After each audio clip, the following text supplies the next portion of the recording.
You come home late. Lights off. Air still. Everything where it should be. You know this place. You know every corner. Every sound. Every creak. You don't think about it. Because nothing ever changes. Until something does. The door closes behind you. A normal sound. But it lingers. Half a second too long. You stop. Listen. Nothing. You move to the kitchen. The light turns on. White. Flat. Familiar. But the room feels staged. As if it was waiting. You put your keys down. Metal on wood. Clean. Sharp. Then something softer follows. Not an echo. The room doesn't echo. You look around. No source. No reason. You check the windows. Locked. You check the hallway. Empty. Everything is correct. And that's the problem. Because it feels incorrect. You walk through the living room. Your path is automatic. You've done it 1,000 times. Your body moves before you think.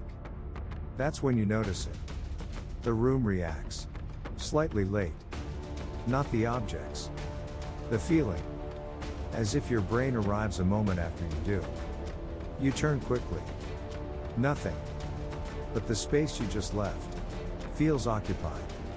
Not by someone. By something unfinished. You go to the mirror. Your reflection is normal.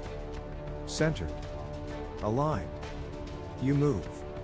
It follows. Perfectly. But for a fraction of a second, you feel like it won't. You step back. The feeling fades.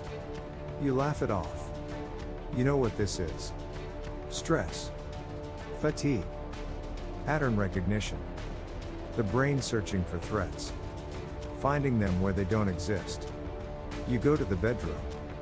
Sit on the edge of the bed. Silence. Then a sound. Soft. Like fabric shifting. You didn't move. You wait.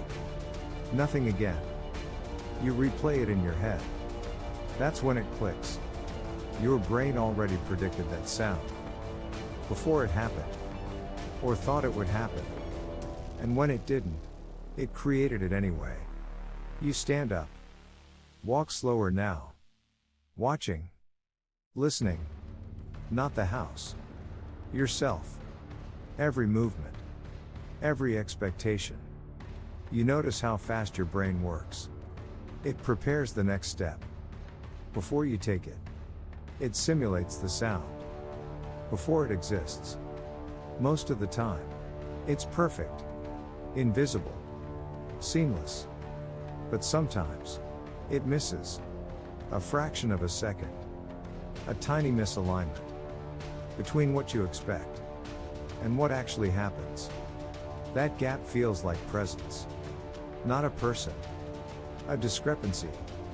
A second version of the same moment. Out of sync. You test it. Drop the keys again. This time you focus. Only one sound. Clean. No extra layer. You walk faster. The feeling returns. Because your brain can't keep up. Predictions stack. Signals overlap. Tiny delays appear. Enough to feel. Not enough to prove. You stop in the middle of the house. Everything is still. And for the first time, it feels normal again. Because you stop the loop. The loop that creates the illusion. The loop that turns your own expectations into something external. There is no one in your house. There never was. But your brain is always running ahead. Always preparing the next moment. And when it slips, even slightly, it feels like something else is there. Something moving with you. Something almost identical. Something that exists only in the space between expectation and reality.